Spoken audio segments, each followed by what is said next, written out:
Hey everybody, it's Merkel, and so I was just, writing down like the things that were key points from 7.2, and I made the video about flying because I don't understand all the hate with flying. I really don't. I've become accustomed to flying. I like to use flying over Flight Pass. I've always disliked Flight Pass.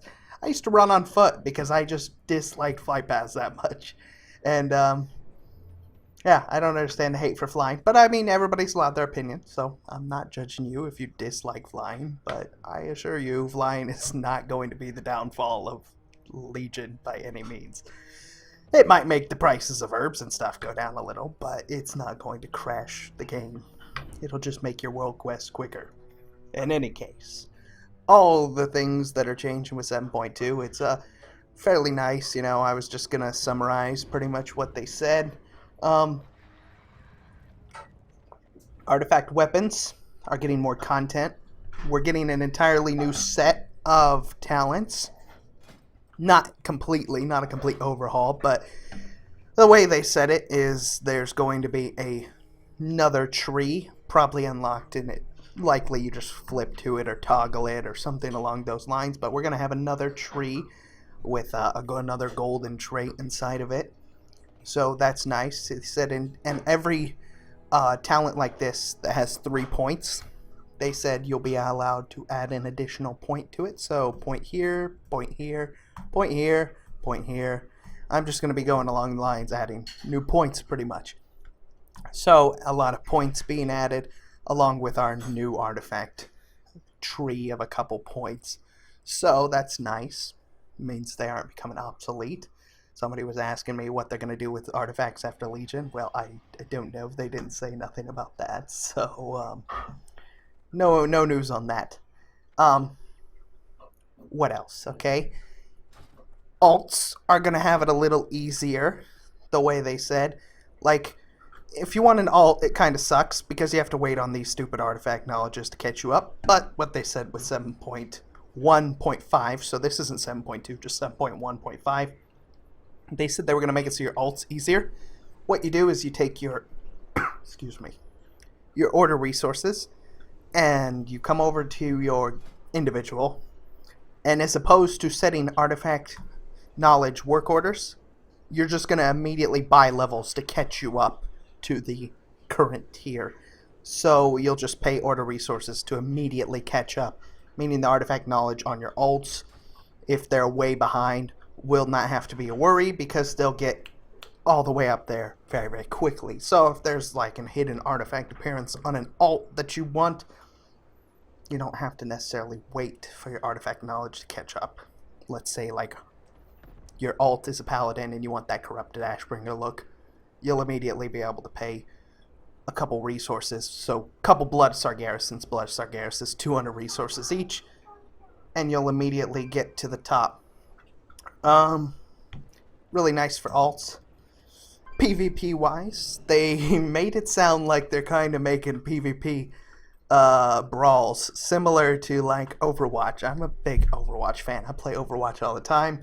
Sombra cinematic was amazing. I couldn't believe they did that. I thought my computer was broken when I was watching the Sombra artifact on the BlizzCon, but it was Sombra hacking Blizzard. So really nice the way they did that. I appreciate that. But the brawls for PvP and WoW, the ones they stated where there's a thing called like cluttered house or full house or something, full big house, crowded house, something like that, and it's a 15 versus 15 arena. Sounds like a mess. They wanted to iterate an Eye of the Storm where there's no gravity. That's cool. I guess you're going to be jumping around floating. There's also going to be an Eye of the Storm where they use the PvP event, which is right here, where you have the beasts and you like charge each other and stuff and you fly back. They wanted to put everybody on a ram where you can knock everybody back in Eye of the Storm. That'll be fun, I guess. You'll be one-shotting people as they fly off. So, okay. And they wanted to bring back Terran Mill versus South Shore. That's a cool one. 40 versus 40 raid. Battleground. Really cool. And a Warsong Gulch where there was one more, Arathi Basin, where it's basically like fog of war style. You can only see about 50 yards in front of you, but it's a blizzard, so there's snow blocking your view. So you can't see anything. Like if you're at the lumber mill, they said you wouldn't be able to see down into the rest of the bases. And then the Warsong Gulch, you would be able to capture the flag even if the flag is not currently at the base. So let's say the Horde just took your flag, but you're carrying the Horde's flag to your base. You can capture it even if yours isn't there. That's one of the other brawls. That's an interesting concept. It means you're going to have to focus pretty much zerging those flag people down even faster than before, because now they have nothing stopping them from capping it as long as they make it back. Interesting concepts. I like it. I haven't been big into PvP, but I think I might be getting into it here shortly because I need something. I got to do something. I think PvP will be something I want to do. It's a lot of fun. Okay, there was the flying, which I made that other video about because I'm a fan of flying. That's 7.2, and I like it. I always hated flight masters. I mean, I don't know what it is, man. I just despise flight masters. If there weren't flight masters in the game, I wouldn't even care if we had flying. I know the flight master's faster, but I prefer to like auto fly in one direction. So the alt friendly, that's nice. And pet battles, no mention of anything related to pet battling. I imagine there'll be new pets on the Broken Shore and all that stuff, but man, was my wife upset about the lack of pet battles. We need she told me I needed to tweet Blizzcon and make a hashtag save the pet battles. I don't know, man. I don't pet battle myself, but if you're out there, there was nothing mentioned about pet battles. Finally, the artifact appearances, okay? We thought they were going to be hidden appearances with 7.2, but they are not hidden. They're just like skill-based concept appearances. So he compared it in nature to the original like Anathem Priest's appearance or the Hunter's Bow from Vanilla, those things. So in terms of difficulty, they're supposed to be like that.